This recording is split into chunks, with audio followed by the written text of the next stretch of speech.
भर्तारं दातारं सर्वसंपदा लोकाभिरामं श्रीरामं भूयो भूयो नमाम्यहं।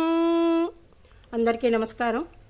నిన్నటి రోజున ప్లవనామ సంవత్సర ఉగాది పండుగ జరుపుకున్నాం। దాంతోపాటు విశాఖ సాహితీ జన్మదినోత్సవం కూడా మనం జరుపుకుని మన ఆనందాన్ని మనం వ్యక్తం చేసుకున్నాం। అయితే ఈ విశాఖ సాహితీ ఇవాళ నుంచి రామాయణాన్ని వరుసగా కాండక్రమంలో చెప్పించాలి అనేటువంటి ఒక ఉద్దేశంతో ఈ కార్యక్రమాన్ని మనం ఏర్పాటు చేసుకున్నాం। మనకున్నటువంటి పండగల్లో వసంత నవరాత్రులు, శరన్నవరాత్రులు అని 9 రోజులు అంటే 9 రాత్రుల పండగలుగా వాటిని శరన్నవరాత్రులు, వసంత నవరాత్రులు అంటున్నాం। అయితే ఈ వసంత నవరాత్రులు శ్రీరామచంద్రుడికి సంబంధించినవి, వసంత ఋతువులో వచ్చేవి। శ్రీరామచంద్రుడు కౌసల్యాదేవి గర్భంలో ఉన్న 9 రోజులకి సంబంధించిన నవరాత్రులు కాబట్టి వీటిని శ్రీరామ నవరాత్రులు, గర్భ నవరాత్రులు అని కూడా అంటారు। ఈ 9 రోజులు రామాయణాన్ని గురించి, రామాయణం చెప్పుకుని రామకథ వింటూ మానవుడు తన చరిత్రని చాలా చక్కగా రామచంద్రుడు నడిచి చూపించిన పద్ధతిలో నడవడానికి ప్రయత్నించడం కోసం ఈ 9 రోజులు రామకథని చెప్పుకోవడం అనేది ఆంధ్రులకి ఆచారంగా ఉంది। అట్లాంటి పద్ధతిలో మనం ఈ కథ చెప్పుకోవడానికి ఈ ఏర్పాటు జరిగింది। భారతీయ సంస్కృతిని అంతటినీ కూడా విప్పి చెప్పేటువంటి గ్రంథం రామాయణం। అలాగే భారతీయ సాంస్కృతిక సమైక్యత మనకు ఎక్కడ కనిపిస్తుంది అంటే రామాయణ గ్రంథం భారతదేశం మొత్తం మీద దాని ప్రభావం చూపిస్తోంది। కిష్కింధకాండ ఇది వానర రాజుల యొక్క రాజ్యం। ఈ రాజ్యంలో జరిగిన కథ కాబట్టి దీనికి కిష్కింధకాండ అని పేరు పెట్టారు। ఇందులో విశేషం ఏమిటంటే ఇంతవరకు రామాయణం అనగానే అందరికీ గుర్తొచ్చే హనుమంతుడు పాత్ర ప్రవేశం లేదు। కిష్కింధకాండలోనే ఆయన ప్రవేశిస్తాడు। ప్రవేశిస్తూనే ఎన్నో విశేషమైన కార్యక్రమాలు చేస్తాడు। రామలక్ష్మణులను తీసుకొచ్చి సుగ్రీవుడికి పరిచయం చేసి వారిద్దరి మధ్యన మైత్రి ఏర్పాటు చేస్తాడు। మానవ జీవితంలో మిత్రత్వం అనేది ఎంత గొప్పదో, ఎక్కడున్నా ఏ అడవిలో ఉన్నా సరే మంచి మిత్రుల్ని సంపాదించుకుంటే ఏ కార్యమైనా ఎంత గొప్పగా సాధించుకోవచ్చో మనకి కిష్కింధకాండ చెప్తుంది। ఇందులో చాలా విశేషమైన విషయాలు ఉన్నాయి। దీంట్లో విజ్ఞాన శాస్త్ర విషయాలు ఉన్నాయి, భౌగోళిక శాస్త్ర విషయాలు ఉన్నాయి। తర్వాత హనుమంతుడు సముద్రాన్ని దాటడానికి ప్రారంభం చేయడానికి ఉండే ప్రోత్సాహం అంతా జాంబవంతుడి వల్ల ఇందులోనే జరుగుతుంది। అంచేత సుగ్రీవుడికి ఉన్న భౌగోళిక విజ్ఞాన పరిజ్ఞానం అంతా మనం ఇందులో చూడొచ్చు। సుగ్రీవాజ్ఞ అంటే ఏమిటో చూడొచ్చు। ఇలాంటి అనేక విషయాలతోటి ఈ కిష్కింధకాండ మనకి చాలా విషయాలు, ముఖ్యంగా విజ్ఞానదాయకమైన విషయాలు కూడా చెప్తుంది కాబట్టి దీన్ని మనకి చెప్పడానికి విజ్ఞాన శాస్త్రవేత్త ఆచార్య కోలవెన్ను పాండురంగ విఠలమూర్తి గారు ఒప్పుకున్నారు। వారు ఆంధ్ర విశ్వకళా పరిషత్తులో వాతావరణ శాస్త్ర శాఖలో ఆచార్యులుగా పనిచేసి విశ్రాంత జీవితం గడుపుతున్నారు। వారు ఎయిర్ పొల్యూషన్లో పనిచేశారు, అంటే వాతావరణ కాలుష్య నివారణ సంబంధమైనటువంటి విషయం మీద। అంచేత వారు తర్వాత ఈ మేఘ సంబంధమైన విషయాలు కూడా చాలా అధ్యయనం చేసి ఉన్నారు। అందువల్ల కిష్కింధకాండలో ఉండే విషయాలు చెప్పడానికి వారు సమర్థులని వారిని కోరాము। ఆ రకంగానే వాతావరణ కాలుష్యం మీద కృషి చేస్తూ కాలుష్య నివారణకి మొక్కలు ఎలా పనికొస్తాయి అనే విషయం మీద వారు అధ్యయనం చేసి విశ్రాంతాచార్యులుగా రావి చెట్టు, మర్రి చెట్టు, తర్వాత జమ్మి చెట్టు, మామిడి చెట్టు అని చెట్ల మీద మనపుణ్య వృక్షాలు అనే విశేషమైనటువంటి రచనలు చేస్తున్నారు। ఇప్పుడు వారు మాట్లాడతారు। శ్రీరాఘవం దశరథాత్మజమప్రమేయం సీతాపతిం రఘుకులాన్వయరత్నదీపం ఆజానుబహుం అరవిందదళాయతాక్షం రామం నిశాచర వినాశకరం నమామి। రామాయణము ఆది కావ్యం. మొట్టమొదట రాసినటువంటిది రామాయణం. ఇందులో 6 కాండలు ఉన్నాయి. బాలాకాండ, అయోధ్యకాండ, అరణ్యకాండ, కిష్కింధకాండ, సుందరకాండ, యుద్ధకాండ, తర్వాత ఉత్తరకాండ. ఇందులో 2 మాత్రమే ఉన్న ప్రదేశానికి ప్రాముఖ్యత ఇస్తూ ఉన్నటువంటి కాండలు.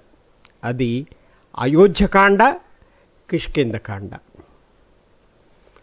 అయోధ్య నగరం, కిష్కింధ, లంకా నగరం 3 నగరాలు రామాయణంలో బాగా చెప్పడం జరిగింది.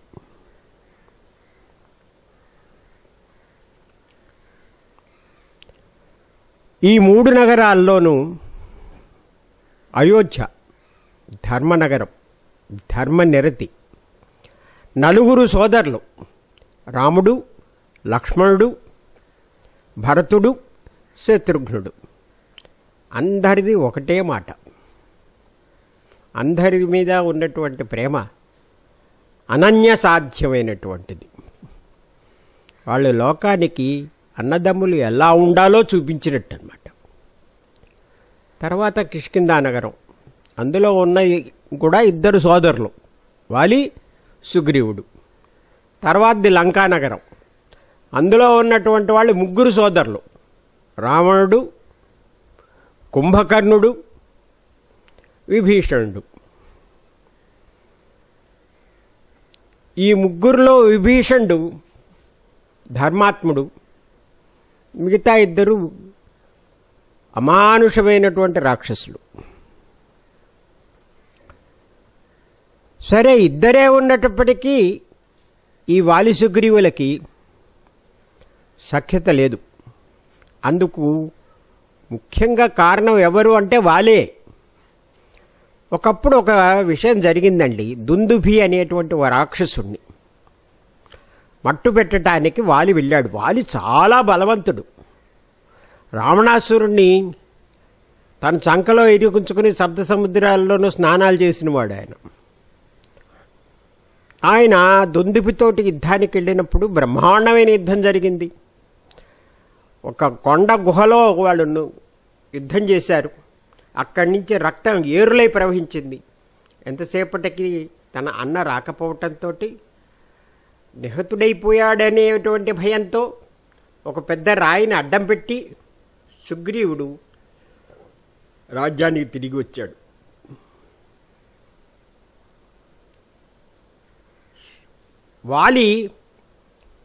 వాలి తను గెలిచి దుందుభుని మీద రాజ్యానికి వచ్చేటప్పటికీ అంతకు ముందరే తమ్ముడు అట్లా వెళ్ళిపోయాడని, తమ్ముడు రాజ్యంలో తాను లేనన్నట్టుగా పరిపాలిస్తున్నాడని చూసి చాలా కోపం వచ్చి వాలిని చంపేయాలనుకున్నాడు. వాలి భయంతో పరిగెత్తాడు. అన్నా, దుందుభి చనిపోయాడనుకున్నాను, దుందుభి చనిపోయాడని తెలియదు, నువ్వేమైనా అయిపోయావేమో అని ఇట్లా చేశాను అని సుగ్రీవుడు వాలిని వేడుకున్నాడు. పరిగెత్తి అన్ని చోట్లకి వెళ్ళాడు సుగ్రీవుడు. భూగోళం అంతా సంచరించాడు.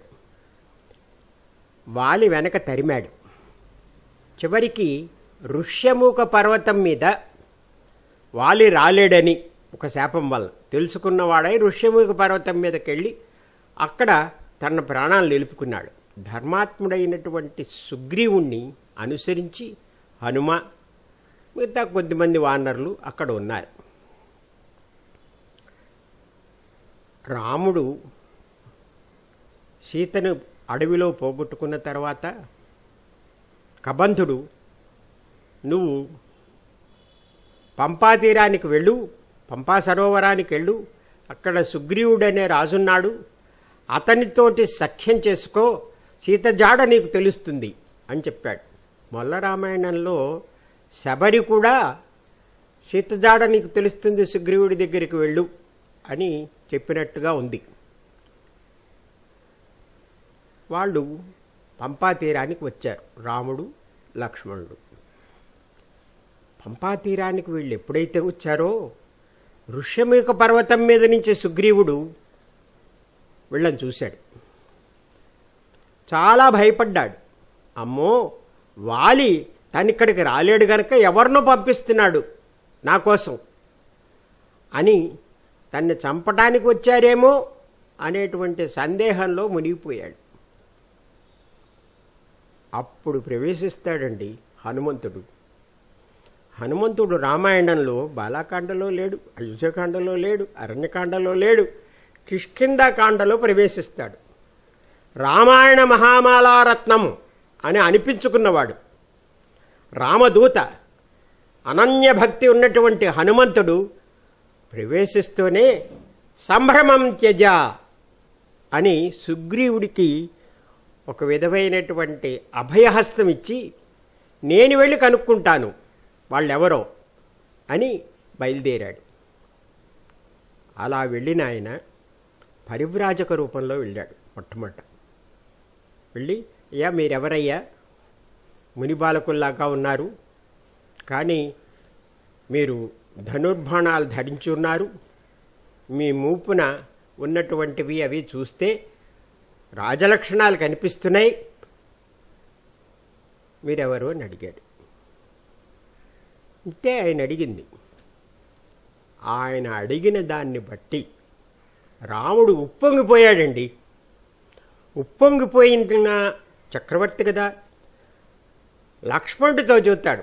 వానరుడితోటి అంతవరకు సంభాషించలేదు, హనుమంతుడితో సంభాషించలేదు. లక్ష్మణుడి వైపు తిరిగి తను హనుమంతుడిని గురించి ఏమనుకుంటున్నాడో చెప్పాడు. రాముడు హనుమంతుడికి ఇచ్చిన కితాబు చాలా బ్రహ్మాండమైందండి. రామాయణం మొత్తంలోకి చాలా గొప్పది అదే. ఏమన్నాడు లక్ష్మణుడోతి? నా ఋగ్వేద వినీతస్య, నా యజుర్వేద ధారిణ, నా సామవేద విదుష, నా శక్యం ఏతుం ప్రతిభాషితం. వేదాలన్నీ తెలిసినవాడు తప్ప ఇట్లా మాట్లాడలేడు. ఎక్కువగా మాట్లాడలేదు, తక్కువగా మాట్లాడలేదు, మరీ విస్తృతంగా మాట్లాడలేదు, మరీ సంగ్రహంగా మాట్లాడలేదు. ఆచార్య లక్షణాలన్నీ కూడా పుణికి పుచ్చుకున్నట్టున్నాడు ఈయన అని చెప్పాడు. నా ఋగ్వేద వినీతస్య, ఇది ఒకసారి ఉన్న కాలం చాలా తక్కువైనప్పటికీ ఇది కొంచెం చెప్పవలసినటువంటిదండి. అంటే వాల్మీకి మాటలు ఎలా పడతాయి అనేటువంటి దానికి ఇది ఒక ఉదాహరణ. నా ఋగ్వేద వినీతస్య, ఋగ్వేదం అంటేనే అతి ప్రాచీనమైనది. వేదాల్లో రుక్కులు ఉంటాయి. ఋగ్వేదం పూర్తిగా చెప్పదు. ఉదాహరణకి ఆదిత్యో జాయతే వృష్టి, ఇది ఋగ్వేదంలో ఒక రుక్కు. ఆదిత్యో జాయతే వృష్టి అంటే సూర్యుడి వలన వర్షం కలుగుతోంది. సూర్యుడి వలన ఎండ వస్తుంది, తాపం కలుగుతుంది. వర్షం ఎలా వస్తుందండి? సూర్యుడి వేడి వల్ల నదుల్లోనూ, సరోవరాల్లోనూ, సముద్రాల్లోనూ నీరు పైకి వెళ్తుంది బాష్పోత్సేకం వల్ల. ఆ పైకి వెళ్ళినటువంటి నీరు మేఘాలుగా ఏర్పడుతుంది. ఆ మేఘాల నుంచి వర్షం వస్తుంది.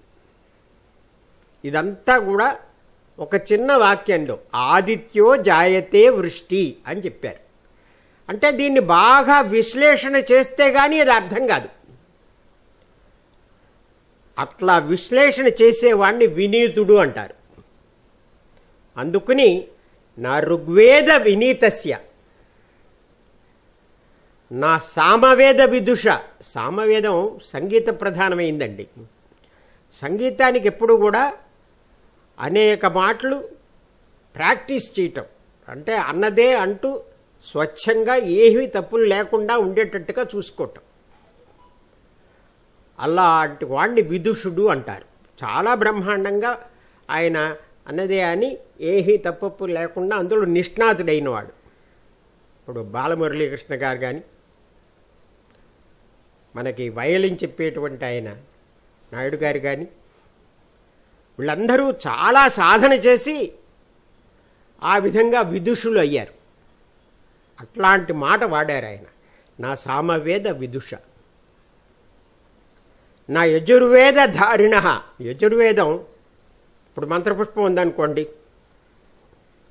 యోపామాయతనం వేద ఆయతనవాన్ భవతి యః పర్జన్యస్యాయతనం వేద అంటే వాయువుని, నక్షత్రాలని, వీటన్నింటినీ కూడా వరుసగా చెబుతాడు. ఆ వరుస క్రమం అంతా బాగా గుర్తుండాలి.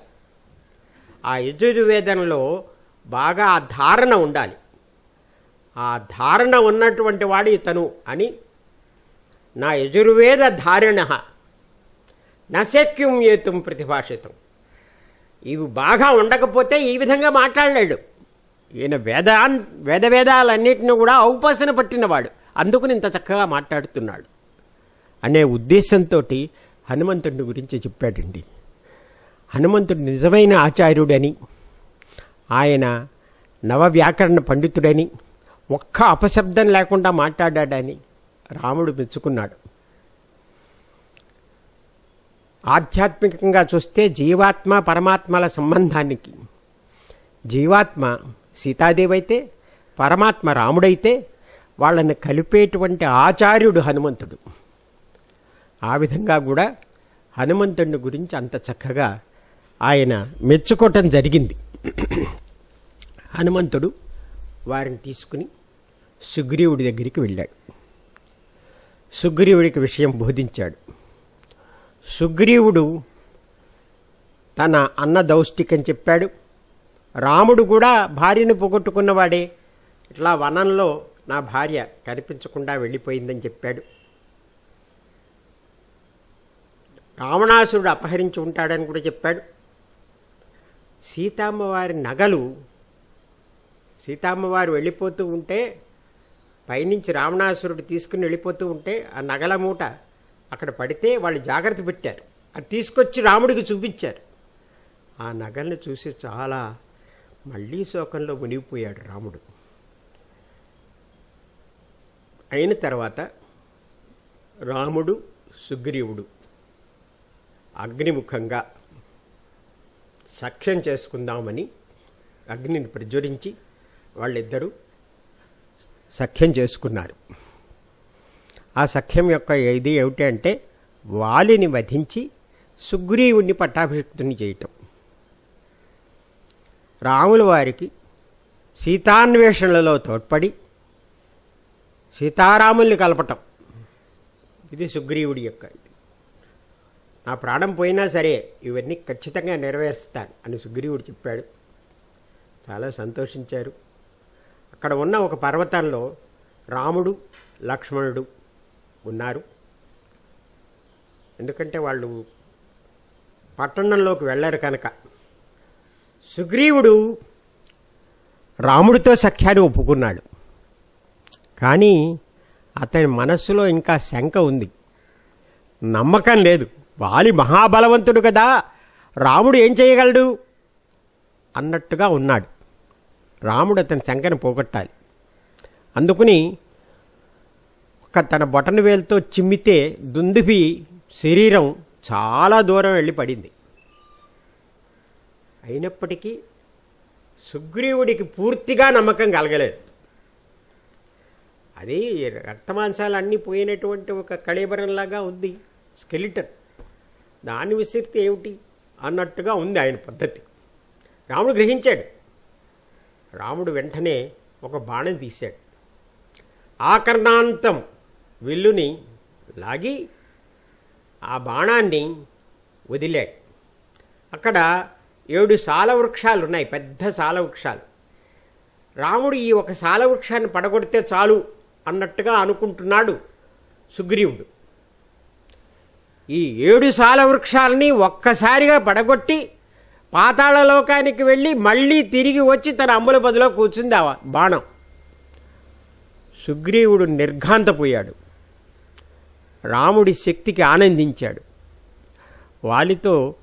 వాలిని ఇతను వధించగలడు అని అనుకున్నాడు. వాలిని వెళ్ళి యుద్ధానికి పిలిచాడు. వాలి వచ్చాడు. వాళ్ళిద్దరూ బ్రహ్మాండంగా ఘోరంగా యుద్ధం చేశారు. రాముడు బాణాలతో రెడీగా ఉన్నాడు. కానీ వాళ్ళిద్దరూ ఒకేలాగా ఉన్నారు. బాణం వేస్తే ఎవరికి తగులుతుందో, ఎవరు సుగ్రీవుడో ఎవరు వాలో ఏమీ తెలియనట్టుగా ఉంది. వాలి క్రమేణా సుగ్రీవుని మీద పై చేయి సాధించాడు. సుగ్రీవుని చావ చితక బాధేశాడు. సుగ్రీవుడు పారిపోయాడు. ఇదేమిటి రామా అన్నాడు. మీరిద్దరూ ఒకే రకంగా ఉన్నారయ్యా, ఎవరి మీద బాణం వేయాలో కంగారు పడ్డాను అని ఒక గజమాలని, చక్కటి పువ్వులతో ఉన్నటువంటి మాలని సుగ్రీవుడు మెళ్ళలో వేసి, ఇప్పుడు నువ్వు వెళ్ళి వాళ్ళని పిలువు యుద్ధానికి అన్నాడు. మళ్ళీ సుగ్రీవుడు వెళ్ళి వాళ్ళని పిలిచాడు. చావు దెబ్బలు తిన్న తమ్ముడు మళ్ళీ పిలిచాడే అనుకుని వెంటనే మళ్ళీ కోపంతో సుగ్రీవుడు వస్తున్నాడు. తార నెమ్మదిగా చెప్పింది, ఇంతలో ఓడిపోయిన వాడు మళ్ళీ ఎందుకు మిమ్మల్ని పిలుస్తున్నాడు? నా మాట వినండి, ఎవరో క్షత్రియ వీరులు అతనికి సాయం వచ్చారట, మీరు వెళ్ళొద్దండి అని చెప్పింది. తార మహాపతివ్రత, ఆవిడ చెప్పిన మాటలు వినుంటే చాలా బాగుండేది. వినలేదు సుగ్రీవుడు, వాలి వినలేదు. వాలి సరే బయలుదేరాడు యుద్ధానికి. యుద్ధం చేస్తుండగా చెట్టు చాటు నుంచి బాణం వేశాడు రాముడు. వాలి పడిపోయాడు బాణం తగిలి. సుగ్రీవుడికి కూడా దుఃఖం వచ్చిందండో, వాలి చనిపోతున్నాడు అనేటప్పటికీ.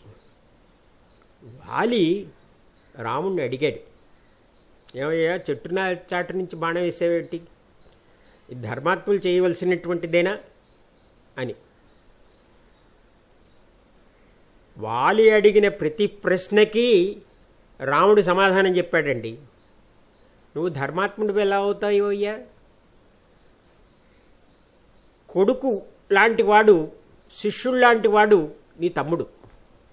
వాడి భార్యను అపహరించేసేవే, వాడిని రాజ్యం నుంచి వెళ్ళగొట్టేశావే, వాడు ఎంత చెప్తున్నా నువ్వు వినిపించుకోలేదే. ఇది ధర్మపదం కాదు. నువ్వు అధర్మంగా అతని భార్యను తీసుకున్నావు. కోడలు వంటి అతని భార్యతో రమించటం మొదలెట్టావు. అందుకుని నిన్ను చంపటంలో తప్పులేదు. మేము ఇక్ష్వాకుల వంశజులం. ఈ రాజ్యం ఇక్ష్వాకులది. ఈ రాజ్యంలో ఉన్న మేము వేటాడి వానర రూపంలో ఉన్న నిన్ను చంపటంలో ఏమీ అధర్మం లేదు. నువ్వు ధర్మాత్ముడివి కాదు అని తెలుసుకున్నాను కనుక బాణం వేశాను. నీకు ఇప్పుడు కావాలంటే ఆరోగ్యవంతునిగా చేస్తాను అన్నాడు. వాలి పరమాత్మ స్వరూపమే, విష్ణు స్వరూపమే రాముడు అని గ్రహించాడు. నాకు ఆరోగ్యం అక్కర్లేదు, మోక్షప్రాప్తి కావాలన్నాడు. అంగదుణ్ణి తీసుకువెళ్ళి రాముడి చేతుల్లో పెట్టి, వీడిని జాగ్రత్తగా చూడు, నీ కుమారులాగానే చూడు అని చెప్పాడు. అలాగే జరిగింది. సుగ్రీవ పట్టాభిషేకం తర్వాత అంగద యువరాజ్యాభిషేకం జరిగింది. వాలి వధ అయిపోయిన తర్వాత సుగ్రీవుడు తన మాట ప్రకారం సీతాన్వేషణ చెయ్యాలి. ఈ వానాకాలం వెళ్ళిపోయిన తర్వాత సీతాన్వేషణ మొదలు పెడతానన్నాడు. అందుకుని వాళ్ళు కొండ గుహలో ఉన్నారు. ఆ కొండ గుహలో ఉండటం, అక్కడ వాన పడటం, ఇదంతా ఎంత సహజంగా అనిపిస్తోందండి. ఇప్పుడు వాతావరణ శాస్త్రం తెలిసినటువంటి పండితులు వాన ఎలా వస్తుందో చెబుతారు. కానీ అప్పుడే వాళ్ళు అంత చక్కగా ఆ వాతావరణాన్ని గురించి చెప్పారు. నైరుతి దిశ నుంచి ఎక్కువగా గాలి వస్తుందని, మన నైరుతి ఋతుపవనం అని అంటున్నాం ఇప్పుడు. ఆ నైరుతి దిశ నుంచి గాలి వస్తుంది అనేటువంటిది అప్పుడే తెలుసు కనుక ఈశాన్యంలో ఎక్కువగా ఉన్నటువంటి ఒక కొండ గుహలో ఉన్నట్టయితే అచ్చట పడుతున్న వానని, ఆ చెట్లని అన్నిటినీ మనం చక్కగా ఇక్కడ కూర్చుని చూడొచ్చు. కానీ మనం తడిసిపోవటం కానీ అటువంటిది జరగదు అనేటువంటి చెప్పటం ఇది చాలా చక్కగా ఆ వాతావరణ శాస్త్రాన్ని అధ్యయనం చేసిన వాళ్ళు తప్ప చెప్పలేరు. వాస్తు ప్రకారం ఇదేనా అన్నారు. వాస్తు శాస్త్రానికి వాతావరణ శాస్త్రానికి చాలా అవినాభావ సంబంధం ఉందండి. అందుకే నైరుతి దిక్కున ఎప్పుడు ఏదైనా ఎత్తు పెట్టమంటారు. నైరుతి నుంచి గాళ్ళు వస్తాయి గనక. ఈశాన్యంలో రుద్రస్థానం అంటారు, ఈశాన్యంలో బావినో ఏదో పెడతారు అక్కడ ఇంటికి కూడా. అలాగే ఈశాన్యంలో బాగా వెడల్పుగా ఉండేటువంటిది, పల్లంగా ఉండేటువంటిది కనుక ఉన్నట్టయితే అక్కడికి నీళ్లు అవి ఏమీ రావు అని మరి ఆ వర్షాన్ని చాలా చక్కగా చూడొచ్చని అప్పుడే చెప్పారు. అంతేకాక అక్కడ ఒక వర్ణన చూసినట్టయితే వాళ్ళు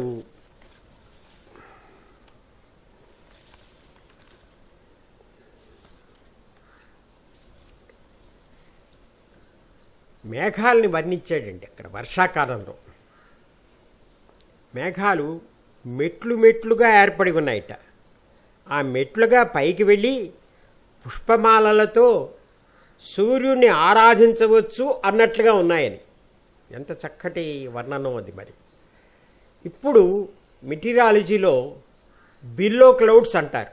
అంటే మెట్లు మెట్లులాగా ఉండేటువంటివి, ఒక చోట మబ్బుండి తర్వాత మళ్ళీ చక్కగా ఆకాశం కనిపించి మళ్ళీ మబ్బుండి ఇలా ఉండేటువంటి క్లౌడ్స్ని బిల్లో క్లౌడ్స్ అంటారు.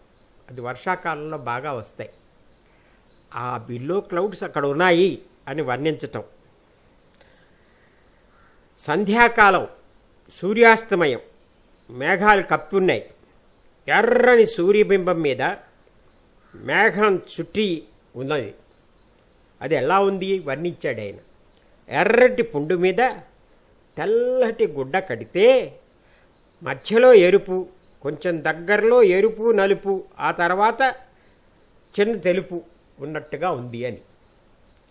ఇది ఎలా జరుగుతుంది అని కనుక చూసినట్టయితే మబ్బుల్లో 2 రకాలు ఉన్నాయండి. బాగా వర్షించే మబ్బులేమో నల్లగా ఉంటాయి, క్యుములో నింబస్ క్లౌడ్స్ అంటారు వాటిని ఇప్పుడు పరిభాషలో. అలాగే తెల్లగా ఉన్న వాటిని సెరస్ క్లౌడ్స్ అంటారు, దూది పింజల్లాగా ఉంటాయి. అంటే వర్షం కురిసిన తర్వాత ఉండేటువంటి ఆ మేఘాలని, దూది పింజల్లాగా ఉన్న ఆ మేఘాలని, సెరస్ క్లౌడ్స్ని తెల్లగా ఉంటాయి. తెల్లగా ఉన్న మబ్బులు ఉన్నాయి, నల్లగా ఉన్న మబ్బులు ఉన్నాయి. మధ్యలో సూర్యుడు ఉన్నాడు.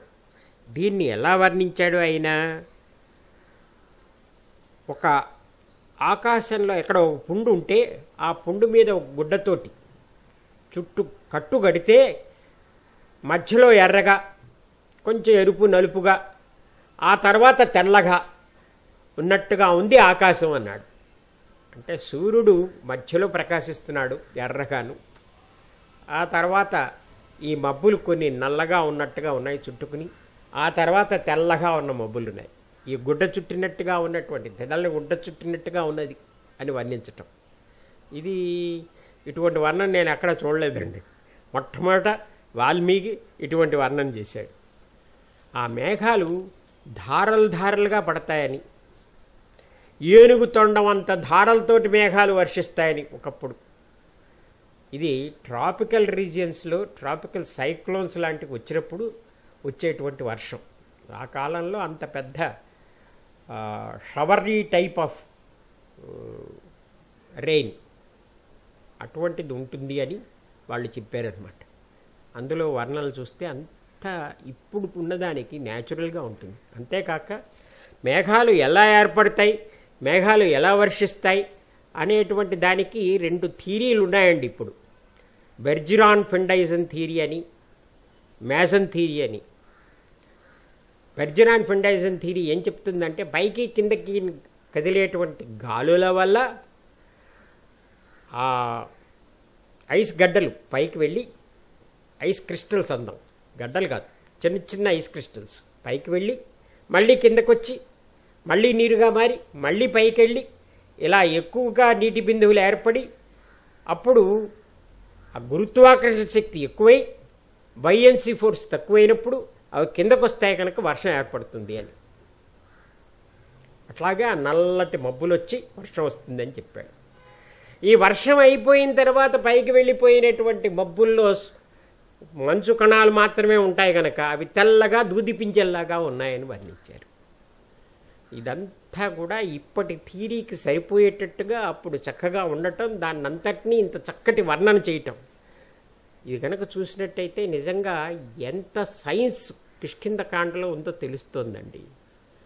బోల్డ్ అంత మెటీరియాలజీ ఉంది, బోల్డ్ అంత జాగ్రఫీ ఉంది, వెటర్నరీ సైన్స్ గురించి ఉంది. అందులో పక్షులు ఎంతవరకు ఎగురుతాయి, ఎంతవరకు ఎగరలేవు, ఇటువంటివన్నీ కూడా చెప్పారు. సుగ్రీవుడు చాలా ఆనందంతో ఆ రాజ్యానిలోకి వెళ్ళి పట్టాభిషిక్తుడయ్యాడు. ఆనందంగా గడుపుతున్నాడు. వర్షాకాలం వచ్చింది, వెళ్ళిపోయింది. ఆ తర్వాత సుగ్రీవుడు తన ఇచ్చినటువంటి మాటను నిలబెట్టుకోవటం లేదే అని రాముడికి కోపం వచ్చింది. రాముడికి కోపం వస్తే లక్ష్మణుడికి రెండింతలు వస్తుంది. ఆయన బయలుదేరి అక్కడికి వెళ్ళి ఒక్కసారి ధనుష్టంకారం చేసేటప్పటికి సుగ్రీవుడు వణికిపోయాడు. తార చాలా గొప్ప ఆవిడండి. ఆవిడ సుగ్రీవుడితోటి వచ్చి చాలా అనునయంగా చక్కగా సంభాషించి, తప్పకుండా సుగ్రీవుడు మీకు సహాయం చేస్తాడు, ఆయన ఇందులో మునిగి తేలుతున్నాడని మీరు అనుకుంటున్నారేమో కానీ భోగాల్లో అన్నీ చెప్పాడు, అందరూ వానరులను పిలిపించాడు, వారందరూ వస్తున్నారు, వారు సీతాన్వేషణలో పాల్గొంటారు అని అంతా సర్ది చెప్పటం. అలాగే వానరులందరూ వచ్చిన తర్వాత సుగ్రీవుడు రాముడు అక్కడ ఉండగా వాళ్ళందరికీ ఎలా ఎలా వెళ్ళాలో 4 జట్లుగా వాళ్ళని విభజించి, ఒకళ్ళని ఉత్తరానికి, ఒకళ్ళని పడమరకి, ఒకళ్ళని తూర్పుకి, ఒకళ్ళని దక్షిణానికి, ఈ 4 జట్లని పంపించాడు. 4 జట్లలో ముఖ్యమైనటువంటి దక్షిణ దిక్కుకు వెళ్ళేటువంటి జట్టుకి అంగదుడు నాయకుడు. అందులోనే హనుమంతుడు, జాంబవంతుడు ఉన్నారు. ఇది ఎందుకో తర్వాత చెప్తాను. అలా అన్ని దిక్కులకి వెళ్తున్నప్పుడు సుగ్రీవుడు ఫలానా దిక్కులో ఈ విధంగా వస్తుంది, ఆ దిక్కులో అలా వస్తుంది, దక్షిణ దిక్కు వెళ్తున్నారా, ఇక్కడ ఛాయాగ్రాహి ఉంటుంది, ఇవన్నీ చెప్తుంటే రాముడు ఆశ్చర్యపోయాడు. నీకింత భూగోళం ఎట్టా తెలుసయ్యా, జాగ్రఫీ అంతా వచ్చా నీకు అని అంటే, అన్న తరుగుతూ ఉంటే ఇవన్నీ చూశాను, అందుకని ఇవన్నీ నాకు బాగా తెలుసు అని. ఫస్ట్ జాగ్రఫీ ప్రొఫెసర్ ఎవరంటే సుగ్రీవుడే. సరే, సుగ్రీవుడు చెప్పినట్టుగానే అందరూ వానరులు అలా వెళ్ళారు. దక్షిణ దిక్కుకి హనుమంతుడు, జాంబవంతుడు, అంగదుడు వెళ్ళారు. అక్కడ అన్నీ దాటుకుంటూ వెళ్తే స్వయంప్రభ అనే ఒక యక్షకన్య తపస్సు చేసుకుంటూ ఉంటే ఆ బెలంలోకి వెళ్ళిపోయారు వీళ్ళు. ఆ బెలంలో నుంచి బయటపడలేకపోయారు. కిష్కింధకాండలో కొద్ది చోట్ల సకృత్తుగా మనకు అద్భుత రసం కనిపిస్తుంది. అంతేకాక అది శ్రీరాముడు దేవుడు అన్నట్టుగా తెలుస్తూ ఉంటుంది. అరణ్యకాండలో శరభంగ, సుతీష్ణ మహర్షుల దగ్గరికి వెళ్ళినప్పుడు తెలిసినట్టుగానే ఇక్కడ స్వయంప్రభ దగ్గరికి వెళ్ళినప్పుడు ఆ బెల్లంలో నుంచి బయటికి రాలేకపోతారు వాళ్ళు. వాళ్ళు ఆ వృత్తాంతం అంతా చెప్పుకున్నప్పుడు స్వయంప్రభ కళ్ళు మూసుకోండి అని చెప్పి వాళ్ళని బెల్లం నుంచి బయటికి పంపించేస్తుంది. అందరూ బయటకు వచ్చేసారు, ఆశ్చర్యపోయారు. తర్వాత వాళ్ళు అలా ఇంకా దక్షిణా దిక్కుకి వెళ్ళేటప్పటికీ సముద్రం వచ్చింది. ఆ సముద్రాన్ని ఎట్ట దాటం, ఇచ్చిన గడువేమో దాటిపోయింది. 2 నెలలు గడువు సుగ్రీవుడు ఇచ్చినటువంటిది. ఆ 2 నెలల గడువు దాటిపోయింది. ఏం చెయ్యాలి? ఇక మనం ప్రాయోపవేశం చేయాల్సిందే, సుగ్రీవాజ్ఞ అంటే దానికి తిరుగులేదు అని అంగదుడు అంటాం. అంతా తలుచుకుని, అయ్యో అప్పుడు జటాయువు ఆయన కోసం ప్రాణాలు విడిచాడు, మనం బయలుదేరాం, దక్షిణ దిక్కు వచ్చాం, అయినప్పటికీ సీత జాడ తెలియటం లేదే అని వాళ్ళు పడుతూ ఉండగా సంపాతి అనేటువంటి ఇంకొక రాబందు ఆయన వచ్చి, ఎవర్రా జటాయువు అంటున్నారు అని అంటాం. జటాయువు నేను సోదరులం, ఒకసారి సూర్యమండలం దాకా ఎగరాలని పోటీ పెట్టుకుని పైకి వెళ్ళినప్పుడు ఆ వేడిని భరించలేక నేను నా రెక్కలు జటాయువుకు అడ్డం పెట్టాను. నా రెక్కలు కాలిపోయాయి. జటాయు మాత్రం రెక్కలతోటే ఎక్కడో పడిపోయాడు, నేను ఇక్కడ పడిపోయాను. ఇక్కడ ఒక మహర్షి ఉన్నాడు, నిశాకర మహర్షి. ఈ నిశాకర మహర్షి వృత్తాంతం చాలా అద్భుతమైనటువంటిదండి. ఫస్ట్ వెటర్నరీ డాక్టర్ ఎవరు అంటే నిశాకర మహర్షి. అన్ని జంతువులకి ఆయన వైద్యం చేస్తూ ఉంటాడు. నెమ్మదిగా డేక్కుంటూ ఆయన దగ్గరికి వెళ్ళి, ఇదే అండి సంగతి అని సంపాతి చెప్పి, నాకు రెక్కలు వచ్చేటట్టు చూడండి, నాకు మందు వేయండి అన్నాడు. ఆయన యోగం పట్టి అతన్ని చూసి, నాయనా నేను వైద్యుణ్ణి, నేను అన్నీ చేయగలను, కానీ నీకు రెక్కలు వచ్చేటట్టు నేను చేయలేను. నీకు ఇప్పుడు ఉపశమనం కలిగేటట్టు పసరు పూస్తాను, కానీ రెక్కలు వచ్చేటట్టు చేయలేను. ఎందువల్ల అంటావేమో, సీతాన్వేషణకై వానరులు వస్తారు ఇక్కడికి. వాళ్ళకి నువ్వు సీత ఎక్కడుందో చెప్తావు, చెప్పినప్పుడు నీకు బంగారు రెక్కలు వస్తాయ్యా అని చెప్తాడు. అట్లాగే మీరు వచ్చారు, సీత లంకలో ఉంది, మా దృష్టి చాలా నిశ్చితమైనది, చాలా దూరం చూడగలము, అందుకు నేను చెప్తున్నాను సీత లంకలో ఉంది అని చెప్పటం. వెంటనే సంపాతికి బంగారు రెక్కలు రావటం. ఈ రెక్కలు నేను బాగున్నానా లేదా అని 3 మాటలు ఆయన ఎగురు చూడటం. ఇది అద్భుతం అండి. సరే, అది అయిన తర్వాత వీళ్ళు ఆ సముద్రాన్ని దాటి లంకకి వెళ్ళాలి. సీతను చూడాలి అంటే, సీతను చూడాలి అంటే లంకకి ఎట్లా వెళ్ళాలి అనేటువంటిది గనక చూస్తూ ఉంటే అందరూ చెబుతారు, నేను ఇంత దూరం వెళ్ళగలను, నేను ఇంత దూరం ఎగరగలను అని. అంగదుడు అంటాడు, నేను ఎగిరి 100 యోజనాలు కూడా దాటి లంకలోకి వెళ్ళగలను, కానీ మళ్ళీ రాగలనా అని ఆయనే ప్రశ్నించుకుంటాడు. అప్పుడు జాంబవంతుడు హనుమంతుడిని చూసి, జాంబవంతుడు అందరిలోకి వృద్ధుడు, జాంబవంతుడిని దక్షిణ దిక్కు పెట్టడంలోనే సుగ్రీవుడు ఔచిత్యం కనిపిస్తుంది. జాంబవంతుడికి తెలుసు హనుమంతుడి యొక్క శక్తి, హనుమంతుడి యొక్క శక్తి నిబిడీకృతమై ఉంటుంది. కానీ హనుమంతుణ్ణి ప్రోత్సహిస్తూ అతని శక్తిని గురించి తెలియజెప్పితే అప్పుడు ఖచ్చితంగా అతని శక్తి బహిర్గతం అవుతుంది. జాంబవంతుడి ప్రోత్సాహంతో హనుమ మనసుతో లంకకు వెళ్ళాడు. స వేగవాన్ వేగ సమాహితాత్మా హరిప్రవీర పరవీరహంత మనస్సమాధాయ మహానుభావో జగామ లంకాం మనసా మనస్వీ. స్వామి వేగవంతుడవుతున్నాడు. ఆ వేగానికి తగినట్లు మనస్సు నిలబెట్టుకుంటున్నాడు. మానసిక ఉత్సాహాన్ని గుండె నిండా పొదిగి ఉన్నాడు. ఆ ఉత్సాహంలో మొదట మనసా లంకా ప్రవేశం చేశాడు, తర్వాత భౌతికంగా లంకా ప్రవేశం చేశాడు. ఈ ఉత్సాహ శక్తి హనుమ లక్షణం. ఆ హనుమ అనుగ్రహం వల్ల మన అందరం అటువంటి ఉత్సాహం, మంచి కార్యాలన్నిటా లభించుగాక. శ్రీ హనుమతే నమః. శ్రీరామరక్ష సర్వజగద్రక్ష.